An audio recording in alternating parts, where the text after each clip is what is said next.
for our discussion about corporate environmentalism, we have two guests. I'm going to introduce them in turn. I'll introduce Aseem Prakash first, who will go first, and then after that, Jeff Joireman. Aseem Prakash is the Walker Family Professor for the College of Arts and Sciences at the University of Washington. Dr. Prakash is the author or editor of many books, including Greening the Firm, The Politics of Corporate Environmentalism, which was published by Cambridge University Press, The Voluntary Environmentalists, also published by Cambridge, Advocacy Organizations and Collective Action, published by Cambridge Press, and Voluntary Programs, a Club Theory Perspective, MIT Press. In addition to numerous articles published in the leading journals of political science, international relations, legal studies, and business, he also regularly contributes to more popular media outlets such as Slate, the Washington Post, HuffPost, Regulatory Review, and The Hill. Professor Prakash is a member of the National Academies of Sciences, Engineering, and Medicine's Board on Environmental Change in Society, and he is also an International Research Fellow at the Center for Corporate Reputation at Oxford University. Join me now in welcoming Aseem Prakash. After his presentation, he'll be followed by Jeff Joireman. Jeff is a professor in the Department of Marketing and International Business in the Carson College of Business at WSU. Jeff teaches consumer behavior, marketing research, and graduate level statistics, and his research focuses on temporal decision-making, service failures, environmental behavior, and corporate social responsibility. Jeff has published over 60 articles and 2 books, including recent papers on environmental behavior and consumer responses to corporate social responsibility. He recently served as co-editor of the Journal of Environmental Psychology, the leading international journal in the field of environmental psychology. Join me in welcoming Jeff. So I'm going to turn the time over to 2 of them now. Aseem is going to speak first, followed by Jeff. After that, we'll have probably 20 minutes or so for Q&A. Okay, thank you. So thank you, Cornell. Delighted to be here. So before I start, how many of you own cars? Non-electric cars, I mean. And climate change is happening, right? So is there any guilt involved in owning a fossil fuel car? So do I. I also own a fossil fuel car. So I'm equally guilty. What's your sense? Do I feel guilty? Yeah. No, I mean, I don't. I took environmental science class before, though, and then when I learned about how many planets we take up, I kind of do a little bit more, but I don't know, that's not on my, I'm so stressed with school or anything, that's not usually on my ticket of thought. You're absolutely right. So oil companies should not be viewed as bad people because they kind of supply stuff that all of us use, right? So keep this example in mind, that why do corporations invest in behavior that kind of protects the environment? That's the puzzle we are trying to uncover. And let's keep in mind that corporations are eventually doing things that serve our needs. So eventually the buck is actually stopping with us, because we are sending a signal through our dollars to corporations, and corporations are kind of understanding that signal and producing things that we need. So this creates a very interesting policy issue. It's an issue for public policy. It's an issue for business strategy. So broadly, the topic, we'll call it as corporate environmentalism. And the puzzle is that you look around, you see a lot of labels, right? You see the Marine Certified Council, you see Fair Trade, FSC, Sustainable Slopes, you have the LEED certification, Responsible Care Program. So all these are attempts by corporations to proclaim their corporate environmentalism. They're trying to differentiate themselves from the pack with the hope that there are some stakeholders, whether it's consumers, it's lawyers, it's lawmakers, that would understand these signals and do something good for the corporations who are going beyond the requirements of law to protect the environment. So this is essentially the game plan of the point I'm trying to make in this presentation. So if we step back, And let's focus on something like climate change. It is what you call a global commons problem, in the sense the degradation of the atmosphere, the stratosphere, is affecting everybody. But to reverse this problem is going to create a benefit that will be shared by everybody globally. So we are asking people, we are asking corporations to incur private costs through, better efficiency, equipment, through X, Y, or Z, to produce a global public good. So that's the crux of the challenge. And what we try to understand in this series of research is that what specific mechanisms can induce firms to voluntarily do that. So we're talking about voluntary corporate environmentalism. And this, as this short conversation with that example suggests, corporations are facing very different incentives. So on one hand, we want things that we think harm the environment at the lowest cost. On the other hand, we want the corporations to change their behaviors in very different ways, which are contrary to what we are signaling them. And yet corporations do that. So it's a very important puzzle that we're trying to understand. So if you step back and say, okay, what's the big story here? The big story is that curbing pollution is expensive. And what profit-seeking firms do, even when they're operating within the legal framework, is they externalize costs. So a smokestack is a very classic example of externalization, because the corporation is kind of emitting smoke, and the cost of the smoke is not picked up by the corporation. So when it is doing its analysis of what's the optimum production function, what's the optimum scale of production, it's not taking into account that smoke that is externalizing the costs. And therefore, historically, the argument has been the governments have to intervene to force companies not to pollute. This is the classic justification, it's public policy 101 on why we have governmental regulation. Governments intervene to correct a market failure. And in our case, it's a pollution issue. That's a classic market failure. And historically, if you look at the history of environmental regulation in the United States and other parts of the world, specifically 1960s, but even before that, the country has started, especially 1970s and 80s, enacted a series of laws: Clean Air Act, Clean Water Act, and these are often called command and control. That means the government says this is the best available technology, you all have to use it, and these are the pollution targets that you may not exceed. So you're commanded what to do, and you're controlled how you're going to do it.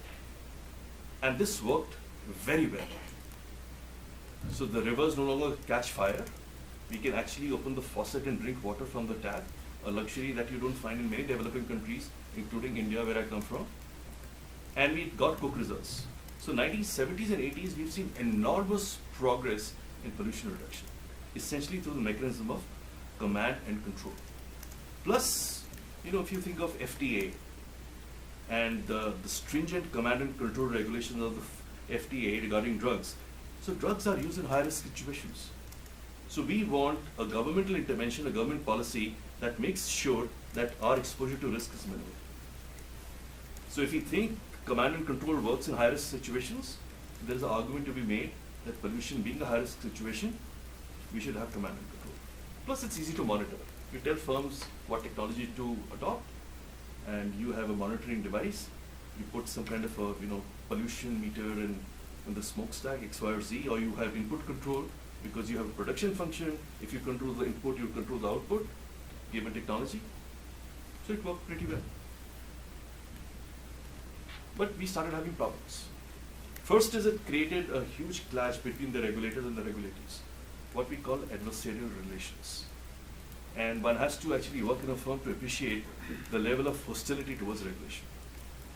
Plus, monitoring was not as cheap as it was anticipated to be. It was a very high cost operation. So just for reference, less than 1% of US facilities regulated in the Clean Air Act are physically monitored every year by inspectors, because there is simply not resources to monitor every facility. Plus, because there was a technological mandate, it created technological lockdowns. Because revising the best available technology takes a lot of time. The federal rulemaking process is very complicated. So you have to write a new rule, you have to put it in Federal Register, and then you'll have comments, and then you have to respond to those comments, and then you write the rule, then it gets litigated, and it goes all the way up. So technology gets locked in, and that creates problem for highly innovative economies. And moreover, given this situation, the firms really don't have an incentive to go beyond compliance, do things which are beyond the legal mandate, because they're so sick and tired of just following the regulations. There's no incentive to become a better corporate citizen. So this is the broader narrative. It's not that it's always true, but this is the broader narrative on why firms are not willing to invest in private provision of environmental protection. So now, starting 1980s, there have been lots of new initiatives, like cap and trade. So the idea is to use market mechanism to price pollution, and you create price signals so that the firms pollute less. Then there is something called pollution registers, the Toxics Release Inventory Program, TRI. Under this program, facilities of a certain size every year have to publicly disclose how much they have polluted for a specific number of pollutants. So when it was started in 1980s, late 1980s, it was huge. Environmental groups started producing a list of what they call the dirty dozens based on every county. And county and local newspapers started carrying narratives on the most polluting industries. So it was a name and shame policy that people actually got to know that, my God, this facility like that power plant, as we drive to your campus, we don't know what is the pollution of that. But if it's a regulated facility under TRI and you go on Google and do TRI blah blah blah, you'll actually see what exactly is being polluted on an annual basis. So it was enormously powerful, and this kind of information-based policies have become popular in several parts of the world. The third is what we call voluntary regulation. Sometimes it's called CSR, that Jeff will talk about. So essentially the idea is the firms voluntarily self-regulate, which is such a puzzle. Because we are talking about a profit-seeking firm. Why would a profit-seeking firm voluntarily regulate? Why would it voluntarily incur costs? Because then it is not maximizing profits. So this whole movement about voluntary regulation speaks to a broader debate. So in 1990s, Michael Porter, a very famous scholar at Harvard, along with Van der Linde, propounded a very interesting argument. They said, you know what, for firms it makes economic sense to reduce pollution, because pollution is wastage. And any effort in reducing pollution reduces wastage, and therefore would improve profitability. So essentially they said all this anti-regulation talk is bogus, because pollution is actually wastage. Now the problem is, yeah, some pollution is wastage, but a lot of pollution is not wastage. So Porter-Linde hypothesis kind of oversold the story, that there will be cost reduction associated with pollution reductions. And that created a big problem, because the win-win situation, that reducing pollution increases profits, is always going to work. So now we have a situation where we know that firms need some additional incentive to become environmental stewards. That means go beyond the requirements of law. And the intuition is that firms actually would be willing to do so if all of us are willing to reward firms. We are willing to pay a bit extra for organics, a bit extra for buying Prius, a bit extra when we get some evidence that the firm is being a good corporate citizen. Here it is an environmental citizen. But the policy problem is that how should firm persuade all of us? They need a mechanism to signal. And for all of us, how should we believe what firms are saying is true? Because we keep on hearing about fake news and firms doing this and doing that. So there's a credibility, there's a trust problem. We can solve the issue if we can create a mechanism, a signaling mechanism, which is trustworthy. So this is where voluntary programs come in. So if you recall FSC, MSC, all those labels I talked about, they are actually voluntary programs, because what they do is they tell all the firms, okay, if you join us, you will get the ability to signal to the outside stakeholders that you're an environmental steward. And all of us, or all of you in this label, have a shared reputation. It's like a club. And what outside stewards can do, they can give you a price premium. Or if you're a lawmaker, you can get some regulatory relief. Or you can just improve your relationship with local stakeholders, which is very important for many corporations. Because corporations need legitimacy to function, what we call social license to operate. So there are lots of benefits associated with joining this environmental club. You get a shared reputation, which is a good signaling mechanism, and which allows consumers to sort between different kinds of firms. So in effect, from a market failure, we create a market for environmental virtue, where virtue can be traded, it can be monetized.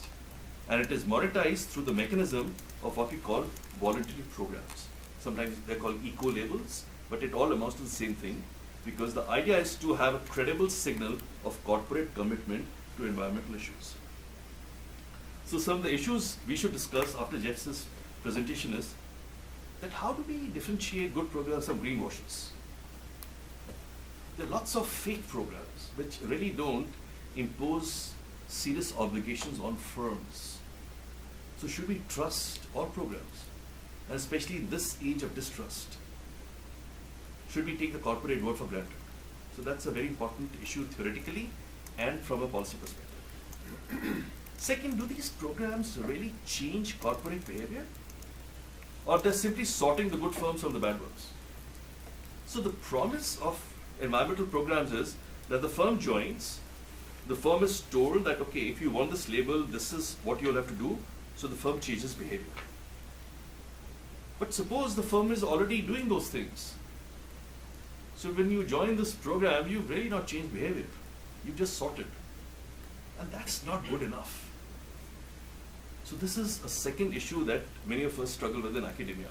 That how do we assess, how do we isolate how joining a program is leading to lower production, holding everything else constant.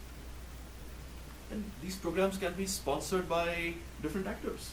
Industry associations have been in the forefront of sponsoring these programs, like Responsible Care, but a lot of NGOs sponsor programs. So next time you go to Home Depot or Lowe's, ask for FSC wood, SF3, Forest Stewardship Council certified wood. Yeah, it will have an FSC label. So that's a program sponsored by NGOs. Or it could be a government, or it could be NGO firm partnership, like MSC. MSC is a stewardship, Marine Stewardship Council. It's an eco-label that Unilever has in collaboration with environmental NGOs. So the policy question is a program more credible if it's sponsored by NGOs? Can we really trust the firms who self-regulate? Would an industry association deliberately create programs that are weak, that are greenwashers? Essentially, they want credibility without imposing any serious costs on firms. And then, if we have too many of these programs, does it mean all of us will start demanding less public regulation? This is what you call the crowding out hypothesis. So if corporations are so virtuous and we are in love with them, we would not want governments to intervene and regulate them, right? Because they're so good. But that creates a problem. Because if public regulation would move the corporation here and voluntary programs is moving only up till here, then there's a regulation deficit. And finally, I come back to the question I asked at the beginning. If all of us are not willing to reward or punish corporations,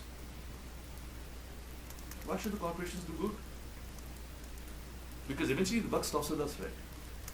If you're not willing to pay higher for environmental labels, if you're not willing to punish firms who do bad things, then we are sending a very wrong signal to corporations. And eventually, if we want corporate environmentalism, we'll have to pay for it. You can't expect the firms to pick up all the tab, because eventually the buck actually stops with us. Thank you.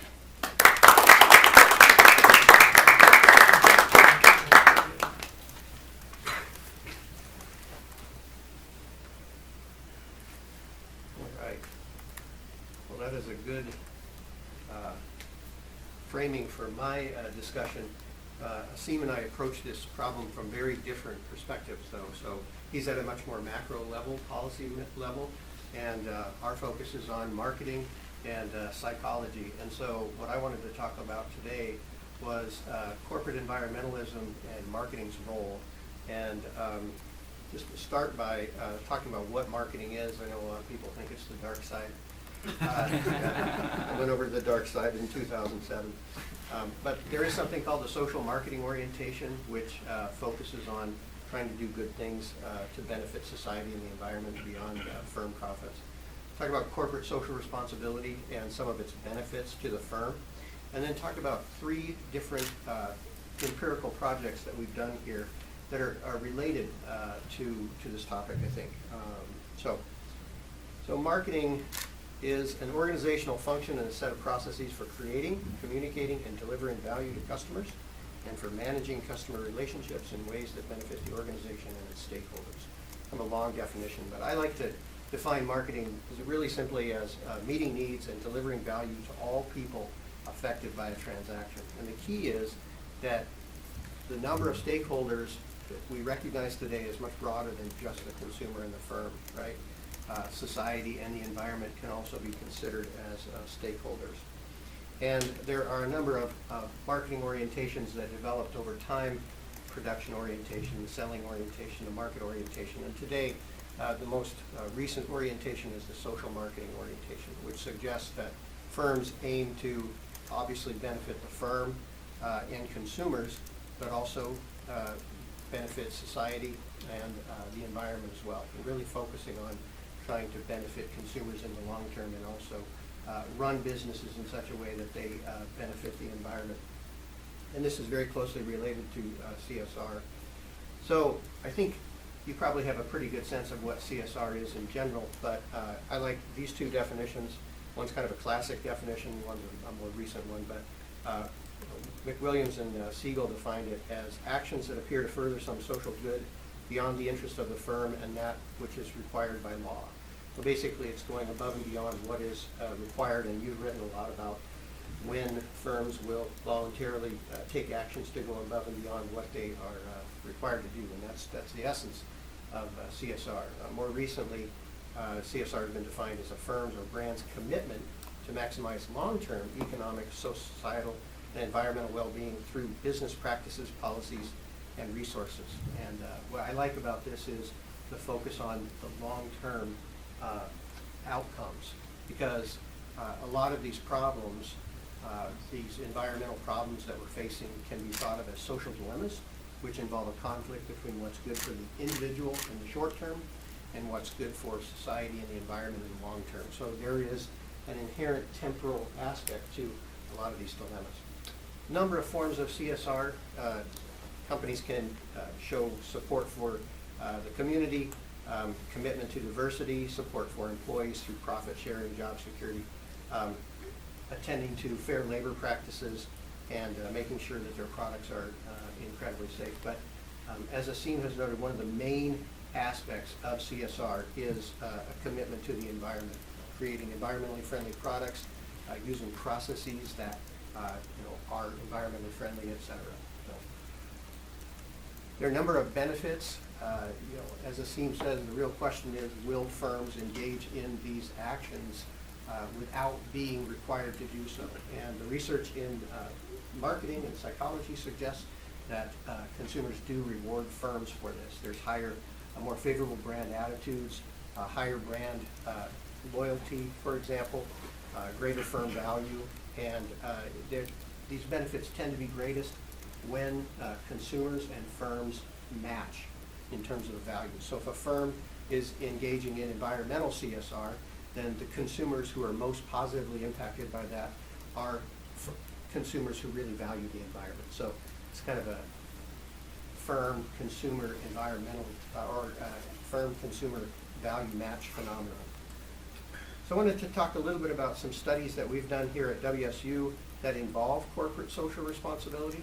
And the first one focuses on how consumers respond to corporate social responsibility versus corporate political advocacy. And corporate political advocacy occurs when firms take positions on controversial issues. Abortion, gay marriage, right? Nike backing Colin Kaepernick, for example. All of these are examples of what has been called corporate political advocacy. And we've done research comparing responses to CSR and corporate political advocacy. And we've already defined CSR, but corporate political advocacy has been defined as voicing or showing support for certain individuals, groups, or ideals and values with the aim of convincing and persuading others to do the same. And Colin Kaepernick and the Nike campaign is just one example of that. And as you might imagine, these types of actions are highly controversial. They're highly politicized, right? And so what we find is that they can easily be categorized as either liberal or conservative. And not surprisingly, liberals really dislike it when firms, adopt conservative advocacy, and conservatives dislike it when liberals or companies adopt liberal advocacy. And so we did a study where we asked people to think about one of 20 different actions that firms could take. They could either support Doctors Without Borders or Compassion International. And what we did was we tried to come up with a liberal and a conservative form of CSR here. So we had 5 liberal forms of CSR, 5 conservative forms of CSR to try to balance them off. The firm is committed to fair trade products. The firm is committed to supporting, U.S. products. And we also had 5 forms of corporate political advocacy that were liberal and 5 that were conservative. So the firm supports the Democratic Party, the firm supports the Republican Party, the firm supports gun control, the firm supports gun rights, etc. And then basically we just assessed consumers' attitudes toward these firms. And there are a lot of results, but what the main results suggest is that on the left, what you see are attitudes toward firms engaging in CSR.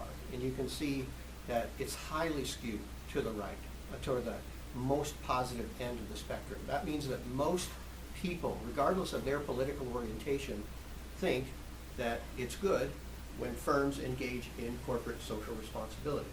Sure, liberals like firms that engage in liberal CSR better, and conservatives like firms that engage in conservative CSR better. But it's always better to engage in CSR than it is to do nothing. However, what we find for corporate political advocacy is a much more bimodal distribution or bivalent. And without going into too much detail, that's because it's highly polarized. Conservatives and Republicans, or conservatives and liberals respond very differently to these different forms of corporate political advocacy. And it's almost always beneficial to engage in CSR regardless of whether you match the political orientation of the consumer. But corporate political advocacy is all about match. And largely what we find are negative effects of misalignment as opposed to positive effects of alignment. We also asked how social responsible and appropriate do you think these actions are. What you can see is that people thought that CSR was much more socially responsible and appropriate than corporate political advocacy, and also that corporate political advocacy was much more oriented toward, or was more oriented toward influencing social policy and much more controversial. And then these in turn mediate between the different types of action, CSR versus CPA and brand attitudes. So we know that attitudes toward CSR are much more favorable than they are toward corporate political advocacy, and that runs through these mediators of perceived social responsibility, perceived appropriateness, the extent to which the action is aimed at influencing social policy and is controversial. So overall, the most important point here is there's a distinction between CSR and corporate political advocacy. And I raise this issue because it's possible for a firm to think that they're engaging in CSR and then somehow for that to gradually shift into a perceived corporate political advocacy. And I think that's especially likely with something like climate change, because one of the best predictors of belief in climate change is political orientation, by far, right, from the consumer perspective. So, another question that Aseem raised is, would firms be willing to voluntarily engage in environmentalism, corporate environmentalism? And I already cited some research that suggests more favorable brand attitudes, more favorable brand loyalty, firm value, et cetera. We've also done some research that looks at its ability to buffer negative reactions to service failure. So imagine that you're an environmentalist and you go to a coffee shop and they get your coffee order wrong, but you know that the coffee shop donates money to the environment, right? So there's a match between your values and the coffee shop's values. They have a service failure. Will you be more likely to cut them some slack and not get angry and spread negative word of mouth? So that's essentially what we were looking at. And we frame this in the context of cognitive dissonance theory or balance theory, which suggests that it's going to be really hard for you as a consumer to be mad at a firm that's doing things that you value, right? There's an imbalance there. You either have to, dislike the thing that they're supporting, or you're going to have to like the firm to make everything balanced. So, and the basic conceptual model is that the environmental values of the consumer interact with the environmental CSR of the firm to predict anger, and then this in turn influences negative word of mouth. So, in other words, people who are high in environmental values are more likely to respond favorably to firms that engage in environmental CSR. And, well, these graphs are these graphs are maybe a little bit complicated, but basically what they suggest is that the y-axis here is the level of anger that a consumer would experience when they had a service failure at the coffee shop. The x-axis is the consumer's level of environmental concern. The dashed line is how they would respond if the firm engaged in no CSR, and the solid line is the line that represents how they would respond if the coffee shop engaged in environmental CSR. And what you can see is that that solid line is significantly below the dashed line, especially for consumers who are high in environmental concern. So they're a lot less angry as a result of the environmental CSR. And this also translates into negative word of mouth. Interestingly, on the left side of the graph, what you can see is that consumers who are really low in environmental concern are actually more likely to spread negative word of mouth when the firm engages in environmental CSR. It's almost like they think the firm is wasting money. It's a little backlash there. And then, one of the key questions in CSR is whether consumers will buy into the CSR. And so we've done some research on trying to figure out what convinces skeptical consumers to buy into CSR claims. And, okay, so I'm sure you understand the reference here. So what we've done is we start with a scale that assesses a trait called advertising skepticism. So some consumers are really high in skepticism about advertising, and some are really low. And this is kind of a strange scale in some ways because all the items are written in the opposite direction, but they're not saying we can't depend on advertising. They all say we can depend on advertising, but then you just reverse score it. So in the end, we use these 9 items, average them, to come up with a score that indicates how skeptical consumers are. And we've done a study that looked at hypothetical clothing company, Carlisle Clothing Company, that made some CSR claims. For example, we aim to provide all employees with health care. We endeavor to use our company's assets to invest in our communities. We seek to reduce our carbon footprint through the use of efficient production transportation processes. And we strive to sell clothing made only of organic cotton or recycled materials. And what we were trying to do with this ad and these claims was to provide some very vague CSR claims. We aim to do this, we endeavor, we seek, we strive. And it also doesn't have any pictures backing up those claims. In some other conditions, in another condition, we made the claims much more concrete and we gave images. So the claims, which may be a little bit hard to see, but say we provide all employees with health care. We use our company's assets to invest in our communities. We reduce our carbon footprint, and we sell clothing made only of organic cotton. And so we've got people who are low in advertising skepticism. That's the solid line, and the consumers who are high in advertising skepticism. That's the dashed line. And the most important part of this graph is that consumers who are low or high in advertising skepticism always have less favorable purchase intentions unless the company's CSR claims are both concrete and they have images. So this would suggest that one way to convince skeptical consumers to buy into a company's CSR claims is to have concrete claims with images. And we have some other data that suggests this occurs because consumers who are high in advertising skepticism actually have a difficult time visualizing verbal claims. And that's why the images work for them. Somehow, it's like they haven't practiced visualizing claims that were made verbally. So, what are the implications here? The implications are that CSR leads to univalent positive brand attitudes. Corporate political advocacy, on the other hand, leads to highly polarized and less positive attitudes. CSR can reduce negative reactions to service failures among value-aligned consumers, and to convince skeptical consumers, it's helpful to use images paired with concrete claims.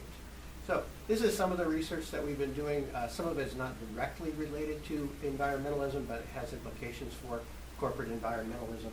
And so it seems that consumers are definitely rewarding firms if they believe them and if they're aligned with the values of the company. So thank you very much. Post it over here. We have about 20 minutes or so for Q&A. Oh, there. You want to put something on? Yeah, projector. Yeah, go ahead. Yeah, so One of the questions I have is how do you exactly do the firm figure out the difference between CPA and CSR? Because I'm thinking of the Gillette commercial and the Pepsi commercial from a couple of years ago, where they just really screwed themselves over on it. On paper, I'm sure that when they wrote it down, they thought, oh, this is going to be great. But then they implemented it and it did not. Yeah, and there are cases where a firm tried to engage in CSR, what they thought was CSR, and it just became really controversial, and people started interpreting it as advocacy. So I think you have to be very careful. In our research, we definitely tested whether it was perceived as CSR versus CPA. So all of the examples that I gave up here were perceived as intended. But to the extent that CSR starts to transition into perceived corporate political advocacy, attitudes drop overall, and the response becomes much more polarized on the basis of political orientation. So it's possible that a firm might want to do some market research before they go out and gauge whether consumers think that this is socially responsible and appropriate, or it's aimed at influencing social policy and will eventually be controversial. And I think it's also important for a firm to make sure to survey a wide range of consumers, because if they're only thinking about their target audience, then they may think, well, our target segment, the segment we're going after has the same values that we do, so they're going to support us. But they're neglecting people on the other side of the political spectrum who are going to take their Keurig machines and destroy them in their garages with their golf clubs or whatever. Keurig, this is another example of where they pulled advertising from Fox News or something, or the Steelers, and some of the Steelers wouldn't come out for the national anthem, and then people were burning their Steelers gear and stuff. So, you have to make sure that you're thinking about all consumers, not just a narrow slice. Okay. It's a very good question. So inclusivity. Inclusivity and probably some pre-testing Okay. to see what consumers are going to think. No, it's. I think Okay. it's. A question? I have a question regarding the conclusion with the highest skeptic, the people with highest skepticism. Yeah. What was the rationale for including a picture as well as the more concrete details? Yeah, I think that there was some research that suggested that they might be more influenced by this peripheral route to persuasion, which also includes images. And and there was also some additional research before that had looked at images in CSR claims, and so it made sense to us to look at that. And, you know, it turned out, yeah. Yeah, in terms of limiting variables, it seems like you added an extra step that may have been, Right. that may And confuse the conclusion. Yeah, and if we didn't, well, I don't think that we would have found anything that worked for skeptical consumers, because it isn't just concrete claims without images, and it's not images with vague claims. You have to have both together. So the design is a little bit more complicated. It's like a 2x2x2 design, which is a little bit more complicated than we like with 2x2. But yeah, it's a unique combination there. And maybe there's something relating concrete claims and images. You know, images make a concrete claim even easier to maybe imagine. You know, so. Yeah, right here. My question's for Aseem. This is sort of a two-part question, but I'm wondering if you can maybe reflect on some of the conclusions that you drew on corporate environmentalism for sort of a case example of fuel ethanol industry. So on one hand, the fuel ethanol industry is sort of a market that was created for the fuel ethanol industry because it's both subsidized by corn primarily, and the renewable fuel standard, which basically the fuel ethanol industry is constantly trying to leverage upwards so that they can put more fuel ethanol into gasoline and things like that. So I'm wondering sort of how price signaling and other forms of signaling might work in that context. And then on the other hand, it's an industry that already exists to sort of serve an environmental end, you know, regardless of whether or not fuel ethanol is really the best solution to that. But they certainly bill themselves as an environmental solution. So I guess I'm wondering how those considerations might take shape in that situation. So that's a very tricky case, because ethanol has got at least two distinct policy benefits. So one is national security, it's energy independence, and second is portrayed as a renewable fuel because it's grown. And you're right, the carbon imprint, the carbon impact of growing corn to make ethanol is huge. But it has never been flagged because there is no corporate claim by any, either fuel refiner or by any car manufacturer or vehicle manufacturer that we are environmental stewards because our cars or vehicles run on ethanol. Because that's a generic policy that applies to everybody. So this is more an environmental claim at the level of probably politicians, that we are making America renewable again, or America more energy. But on the other hand, no industry has actually attacked this claim either. So for example, if you see the ruckus of the CAFE standards, so the auto manufacturers agreed with Obama to raise it. And it was a very interesting game because environmental groups were very unhappy, they didn't get the standards they wanted, but they said, something is better than nothing, blah, blah, blah. And when President Trump took over, he kind of is seeking to reverse it. Of course, it's being litigated. And it is interesting that every single car manufacturer, including Toyota, actually lobbied for reversing the fuel efficiency standards. So this is, Toyota, which is, known for Prius and so on and so forth. But still they haven't had any kind of a backlash. Their environmental credentials are not being undermined. So this actually raises a very interesting question. If good news rewards, does the bad news punish? Or as consumers, we have selective perception, and to reduce cognitive dissonance, we are kind of saying, okay, we're not going to hear the bad news, we'll only focus the good news. I haven't seen much work on this, but I think this is something worth considering. Because to build on Jeff's example, think of many Fortune 500 CEOs who joined the petition urging President Trump not to withdraw from Trump. Now this is kind of corporate political advocacy. It's also corporate environmentalism, but it is directly advocacy.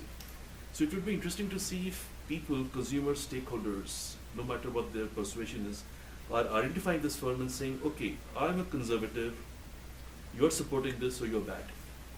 So it's possible that there's a disconnect between what the CEO says and what the company says, and people don't necessarily think CEOs represent the companies, or there's a kind of information problem. There's so many people signing on, people don't go through the list. But I would expect people like Fox News and others would identify, or MSNBC, that okay, these are the firms, let's target them. So the important thing, the lesson from a political science perspective is that information is there, but you need agency to turn information into ammunition. So you need, a news channel, a celebrity or something who says, this is bad or this is good, and let's agitate for that. And with Twitter and social media, this turning information into ammunition has become even more potent. So on that count, CSR, all this is, you're walking on eggshells. You don't know what is going to come back and haunt you. So Nike thought that ad campaign would actually bring them kudos and, appeal them to a greater audience. But it got perceived as corporate political advocacy, and you're right, they probably didn't do their surveys and pre-testing very well. So it's a very interesting, because now everything is becoming, the line between advocacy and CSR, especially when it comes to environmental issue, is kind of porous.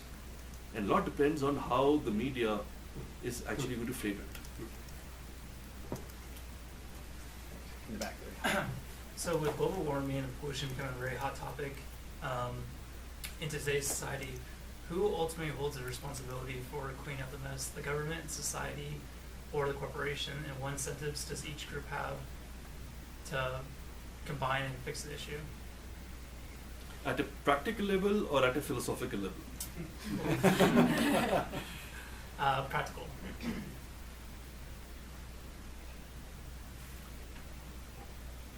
So different pressure points, and I don't think any single category of actors that you've defined can do it on their own. Obviously we need, because there's a behavioral component and there's a structural component.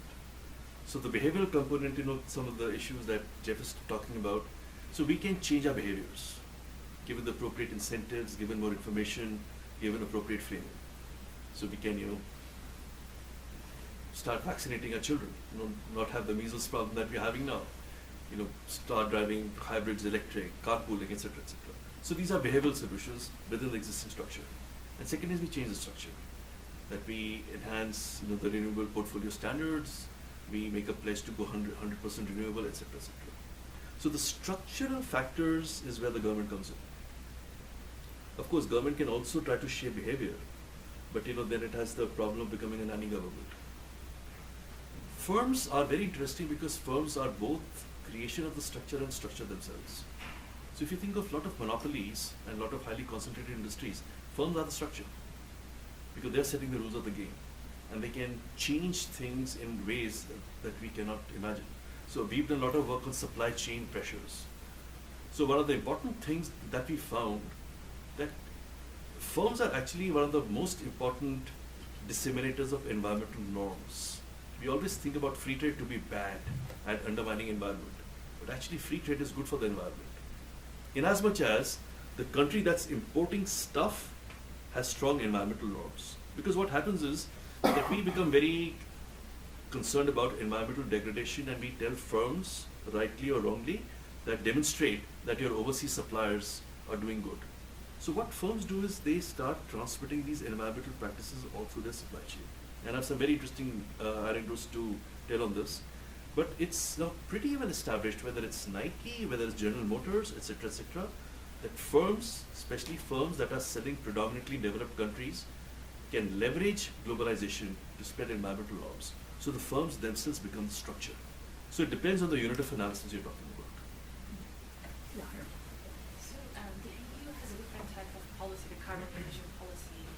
Each firm in the EU has a certain type of limit of carbon emission, but most of them do not hesitate to go beyond that limit and don't care about being charged because of cost-benefit issues. So what does the EU is to allow the firms to sell the unused part of their limit to the other firms for less amount of money than fine. So does the US have this kind of policy, or if it doesn't have, is it possible to do that?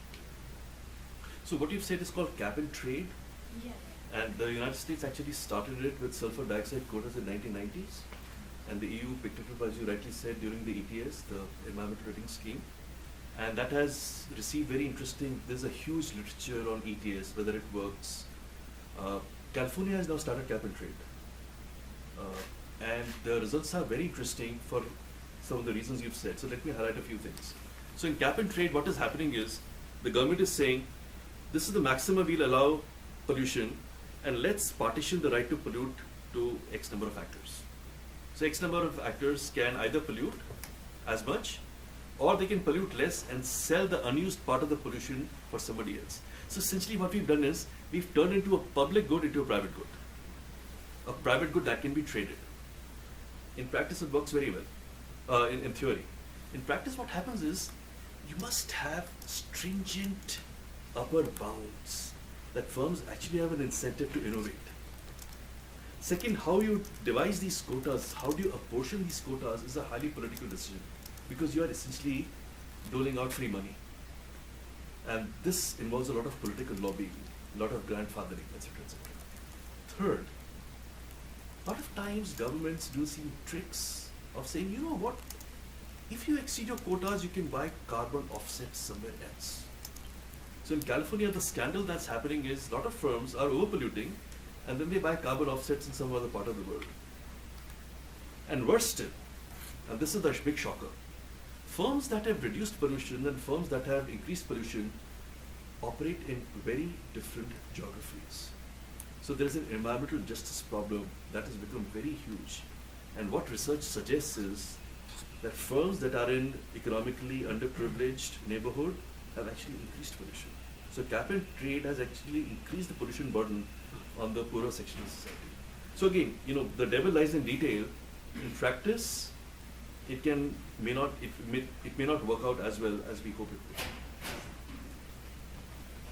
will. Yeah. This is kind of for either of you. Thank you both for being here today. But the end of your speech was kind of talking about how if we want corporate environmentalism, we will have to pay for it. And I was just wondering that if boycotting as a political tool would be an effective market strategy to kind of push these corporations to have some sort of responsibility, since they're not being punished or rewarded by the voluntary programs or by the government. So I was just wondering if you think that boycotting would be an effective tool for this. You want to go first? Yeah, I think so. You know, that's one of the most powerful tools that consumers have is with their pocketbooks, and if they move their money over, firms will figure that out. So, yeah. Boycott and boycott. It's an affirmation, you buy something. So boycott is you deny them the revenue, boycott is you shower them with more revenue. Essentially you're using the price signal. And as Jeff said, firms are very acutely watching price signals. Are there specific public policies that can be used to encourage corporate environmentalism in an effective way? Are there policy mechanisms on the horizon, or ones that we know about that have worked in other countries? Or Yeah. So one of the most effective is what we call green procurement. One of the most important actors or actor that is purchasing stuff from the private sector is the government. And if the government has specific mandates about the greenness of products, about specific programs, then the firms have a very strong incentives to respond to that. So for example, now a lot of governments all over the world are adopting something called ISO standards. So people who are engineers would know of ISO 9000, ISO 14001, and so on and so forth. And it is amazing how these standards have proliferated across the world, especially in developing countries and also in developed countries, specifically when the governments mandate that what they purchase, whether it's paper, whether it's cars, whether it's tires, have to be ISO certified. Same thing happened with paper. So in paper, we have non-certified paper and we have certified paper. And certified paper, there are two major certification systems, FSC, Forest Stewardship Council, which is an NGO-led, and SFI, Sustainable Forestry Initiative. So if you are a big purchaser of paper and you are told, or you tell your suppliers that we'll only buy SFI or FSC certified products, it makes a very big difference. And one of the favorite examples is Victoria's Secret. So Victoria's Secret is essentially selling a home, it's selling an image. And they have very, very glossy advertising material, especially in paper. But Victoria's Secret was procuring this glossy paper from non-certified.